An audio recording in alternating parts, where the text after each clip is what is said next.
Yeah, I just thought we'd take the time to talk a little bit about this whole crazy COVID-19 coronavirus situation and how that impacts not only us, but our pets. Because I don't know about you, but it's probably a little easier for you. But in my case, I spent so much time focusing on what I needed to do that I realized I had no plan for what he needed to do. So even being a part of whiskerDocs, I've run into significant planning issues. So I got a list of questions actually that came up, and I know you have a couple too from people that have been calling asking stuff in regards to this. So I figured we just roll with that. So why don't you introduce yourself and say what you do at whiskerDocs, and then I'll talk about myself and what our company does and how we can be of use. All right, sounds great. I'm Nicole Rogers. I'm Vice President of Operations here at whiskerDocs, and Harvey's my little sidekick. So Russ goes over there. I manage the team and data and analytics here at whiskerDocs, and have been with the company pretty much since we started. Mm-hmm. Yep, and I'm co-founder with Deb Leon, and we started the company. Started off pretty small. We actually did a lot of YouTube stuff, similar to I know in your past before you were with us. So it's kind of interesting getting back into this. One of the thoughts that we could help in this situation is have a potential live stream or question and answer section for people to come in and really just ask stuff of us and get help for free. We can't always do it, but maybe once a week or every other week. We're still trying to figure that out. So this is going to be our first content piece. So thanks for tuning in. But whiskerDocs, for those of you who don't know, like to say it's like Teledoc for pets. There are some differences, but when you don't know what to do, you can pick up the phone or live chat and talk to us normally, or in this case, watch these videos that are going to be coming out throughout our lockdown sessions. So that being said, one of the first questions, and I'm going to be selfish here because it was my own, that I asked of you was, it's hard enough. I can't find a hair salon for myself. I don't care. But, when you have a dog that doesn't shed, they get matted. And I could tell my dog was in pain, and it was really, really tough to find a place to go or something to do. So luckily you helped me find a place, and that was great. But in the future, if this goes on for longer, what are some of the things that I could do so I don't have to rely on the use of a groomer or, take care of it myself at home? It's harder to find groomers. People are more apprehensive about going out. The number one thing with grooming any animal, whether it's dog or cat, is prevention, right? Just the same as anything else. So if you have a single coated breed, like you do, a dog that doesn't really shed, one of the most effective tools is just a brush and brushing them every single day. You don't want a de-shedding tool or anything like that, because those are actually designed to kind of take out the stuff that would be falling out naturally. You want just a very basic, like a wire brush works fine. Soft bristle brushes work great as well. And you want to use those daily to just groom your pet. They even make grooming mitts that you can get online, which are great. A glove you can put on and just pet them. Sometimes prevent issues from forming is to keep brushing through that coat so they don't develop mats. Always paying special attention to those like sweat points. So especially keep track of addressing like under the arms, at the base of the tail. The points that are commonly fur on fur are the ones that are most likely to get matted. If your dog likes to sleep like this, you'll often find that they get little mats right behind their ears or kind of near their shoulders. So pay special attention when grooming to those areas. Yeah, and that's kind of cool because one of the reasons why we started this was Dr. Google is a really easy place to go to find information, but it's not always correct, right? So like in this case, it said every 5 days for him, and that didn't work.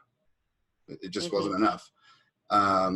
one of the things that I'm curious about are to help people figure out what tools, like that mitt is a great one that helps for Rusco, and that's kind of how I started to find those matted areas and realize I don't think I can take care of this on my own. But are there brushes that are different for different types of coats?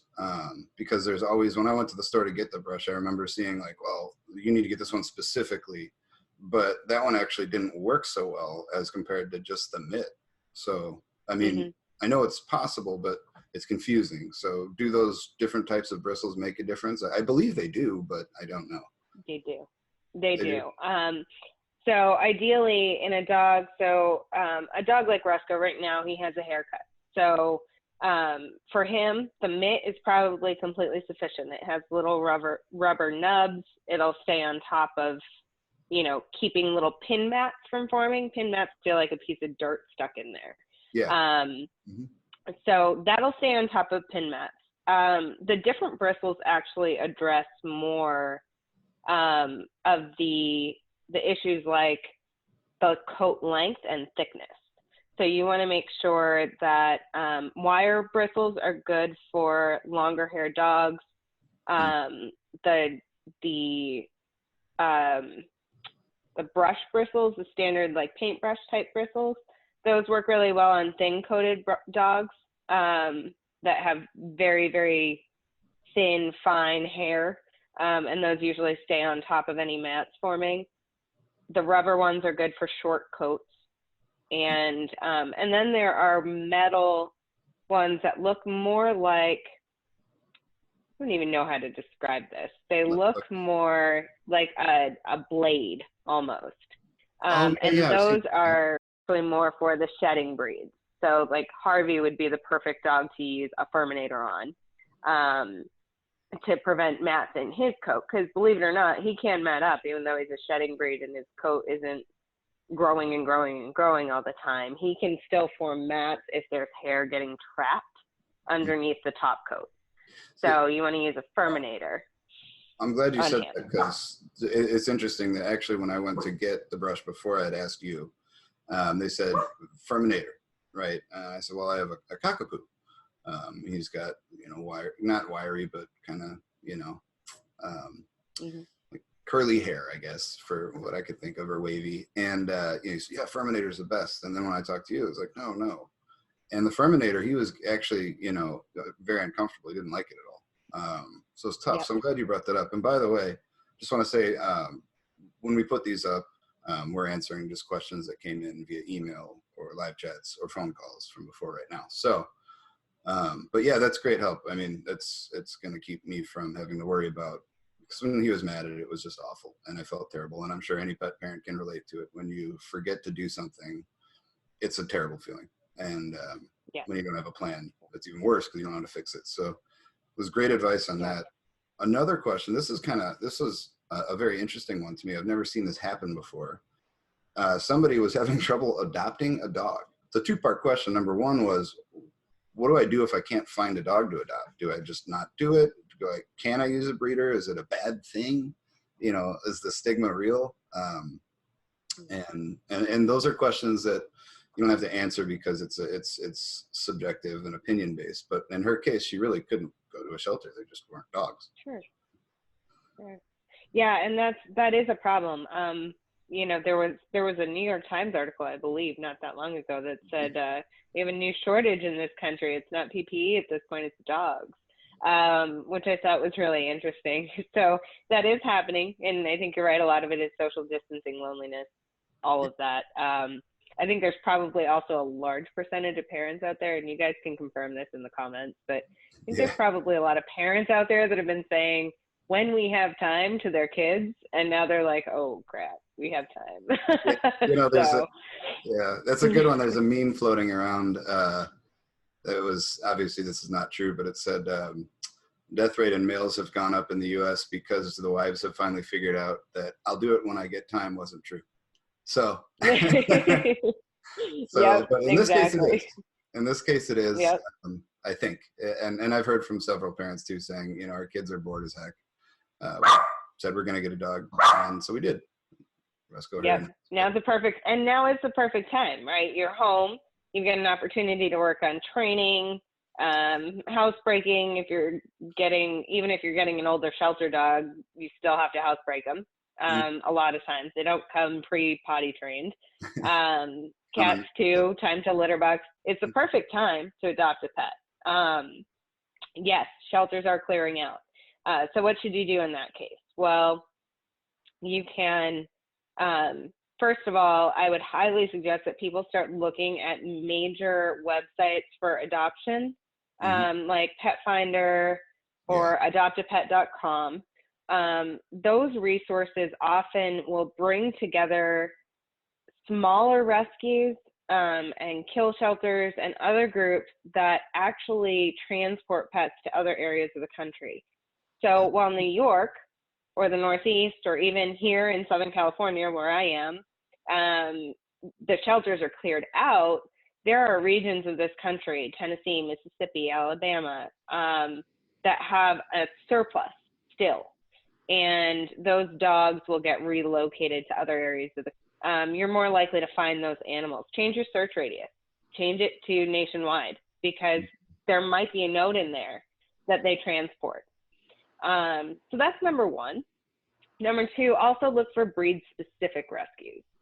So there are a lot of breed groups that will have foster networks kind of all across the country, and breed-specific exists for pretty much every breed you can think of, even the designer breeds. So that's always a great resource too. That's awesome, because she, I think in her case, if I remember correctly, it was a long-haired dachshund, which probably isn't the easiest dog to find, but she could do that, and that was one of the things I remember recommending, was just broaden your search radius. I forgot about, actually, that there were breed-specific rescues, and that they did transport to, like kill shelters will transport to not kill shelters when there's space. So obviously when there's, a difficulty in traveling from state to state with restrictions that are going on right now, that's not happening. So every time I've adopted a dog, it's been at least an 8-hour drive. So don't be afraid to realize that's just the truth. Even if there was no COVID-19, you're going to go somewhere in the boonies if you live in a big city, or if you're in the boonies, to somewhere else in the boonies. So that's great advice. Absolutely. Yeah. And there's not anything wrong necessarily with going with a breeder, right? That is certainly an option. The important thing is to make sure that that breeder is well respected. They are licensed as kennel owners in your state or county. You want to make sure that they are a legitimate breeder, that they offer health certificates or some other form of health assurances. That's the only problem with it. We want to avoid puppy mill dogs. We want to avoid inbreeding, which is a really common problem with some breeders, especially the ones that are not licensed and are not, traditional kennel operators. So that's what you want to avoid. Ask lots of questions if you go to a breeder. Find out, how they're insured. Find out where they get their dogs, both the males and the females, to do the breeding. You want to avoid, family groups continuously breeding as well. So ask those kind of questions. Yeah, and there are some visual cues that they give it away right away. I mean, if you go to a breeder and you just see a ton of cages stacked that are wire cages and a bunch of different kinds of dogs, or the same, whatever, just dogs in general, just in poor conditions, that's probably a sign of, in my case, I'd want to report them. But people are very critical on Yelp. So if there was a problem, I'm sure you'd find it there. But there are some dead giveaways of this as signs, to see how the animals are being taken care of. So, and I think we have some content on that. If so, I'll link it below. If not, then we'll make some, because that's a great topic. Yeah, definitely. Yeah. And then another one is, this is just a question that I really liked this question. Somebody asked me, they said, what do I do to prepare, now that I've got all my stuff, I got my toilet paper, I got my food, I got everything. What do I do to prepare for anything that might happen with my dog? Do I make a list of maybe emergency clinics that are open? what are some of those things that you could have available in the case, God forbid, something happens to your pet? That things are changing so rapidly. So normally I would say absolutely locate your local ERs, maintain a list with phone numbers, all of that. I'd highly suggest that you also locate an online resource for like a vcahospitals.com. You can go on Google and set an alert. What you want to do is make sure that you're aware of what businesses are staying open and which ones aren't. And that's part of the problem. It's not so much that veterinarians are not considered essential right now. That's not the issue. The issue is a whole hospital might have to close down because somebody got exposed or tested positive. So things can change on a dime, unfortunately. Generally speaking, though, you should always, always, always have a pet emergency first aid kit in your, of all of the things that should go into that: hydrogen peroxide, bandage materials, topical antibiotics, things like that, that you'd be able to respond to something minor. Definitely locate local ERs. And the other thing that everyone should be doing right now is contingency planning. So lining up your plan B. What if you were to get sick?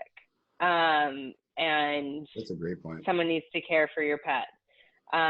What if your pet were to get sick, especially now that we understand that cats can actually get this from people? What would you do if you were to get sick and test positive?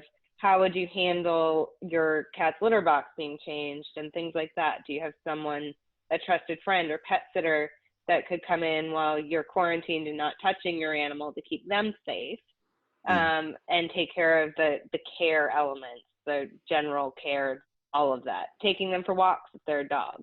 Yeah, and that, that could become a problem if you're in a community that's tight knit and you have to social distance, right? It's not, if you're sick, you have to wear a mask, and we know those things. And so it might be kind of hard, but some people are getting really sick, some people aren't. And so, yeah, the contingency plan is great because, I might think that if I got sick, I'd still be able to walk my dog, but what if I can't? Right. That's something to think about. So that's great. Also, shameless plug, you can call us. We have all this stuff. I mean, it's really, I don't mean to say that because looking to get a bunch of people to sign up for whiskerDocs, but I think it's just from my experience with you and other folks that are on our team, when I've had those, oh gosh, what do I do situations, it's really been not only beneficial to Rusco, but to me, not having a full-blown panic attack. So, Sure. if you really just can't find the resource,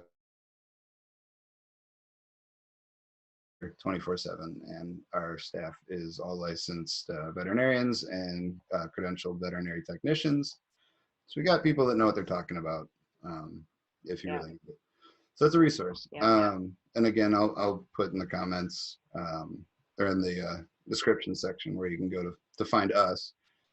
But yeah, so that's, I didn't even think about that. And this is one of the things that's neat as a pet parent. I don't have a contingency plan. I should. I work here. Right. So why do I not? Yeah. It's hard because, it's hard. We don't think that something's going to happen, right? That's just sort of human nature. We might get really freaked out, but we also don't think it's necessarily going to happen to us. We're kind of always optimists in our own way. But that's a really important thing to have in place. And that's something to have in place, whether we're in a pandemic or not. Have legacy planning in place for their pets if something catastrophic were to happen, like a car accident or things like that too. So that's really important. Yeah, and that's a really good point. I mean, these are, when you brought up the first aid kit, right? For me, that's really important to me because I used to live in a big city. Now I don't, but I have a first aid kit in my car. I have a first aid kit in my bathroom. I have a first aid kit in my, really small one in my briefcase, because who knows, right? And that's, most of the stuff you find, you can go get them for $20 at CVS or Walgreens, and it's got all the stuff you need for yourself or your pet. I'm a firm believer that that's something to have. So it's cool stuff. I mean, it's it's really opening my eyes, and I know a lot of people that are calling their eyes into just doing stuff that in general, like you said, you should be doing anyway. I'm going to piggyback off of that for a second and tell you that is one of the most interesting things of what I'm seeing and hearing from our team is that people are more engaged. They're noticing the little things more. And the way that their dog does this, or why does their cat lay here for 7 hours a day and then decide to go crazy, right? Things that they wouldn't have noticed before because they're in and out of the house and they're not noticing that there's a pattern happening. Is that normal? Is it not? Those kind of questions are coming in all the time. And then, of course, general care questions are coming in as well. Like, how do I trim my dog's nails or my cat's nails? And what do I do if they're matted? Those kind of things. So yeah, it's really interesting. People are connecting more with their animals, which I love. Me I love too. it. I think it's hard to find ways to make light of such a tragic situation. I know this is a scary time. If you're not scared, then I don't know, good for you. But it is really neat because the positives, I think, about the people we've interacted with are pretty cool. It's like people really do want to learn, and it's like, oh, I mean, and we'll take a step outside of the pet space, but I've even seen folks, now that they have time, teaching their kids how to ride bikes or figuring out why their dog behaves that way. That's very similar. I look at my dog as my child too, so it's great. I think there's a lot of really cool stuff to come out of it. So, and actually, I think that's a good note to leave it on. Right? Is that we're here to help. We're going to be doing this stuff. Leave questions and comments. We'll get to them. But this is a time really to learn. You've got some extra time to figure out how to interact with your pet and take better care of them. And if that's something you're interested in, we can help. And yeah. I think it's just anytime. Yeah. 24/7. That's right. So yeah, again, just remember those are some of the questions that we got. There's a ton more, but we don't want to make a 2-hour long video because we know that we have time, but not that much time. So everybody's in that position. So just leave any questions you have in the comments. Obviously, if we see the same one popping up over and over again, we'll cover it probably faster than others. But yeah, if we haven't covered something here that you need, feel free to either call us or wait until we do another video next Friday. And we should have it uploaded probably within a week. So Rusco appreciates you. All right. I appreciate Rusco. Yeah. All right. All right. Well, thanks, everyone. Yep. Thanks, everybody. Bye-bye. Bye.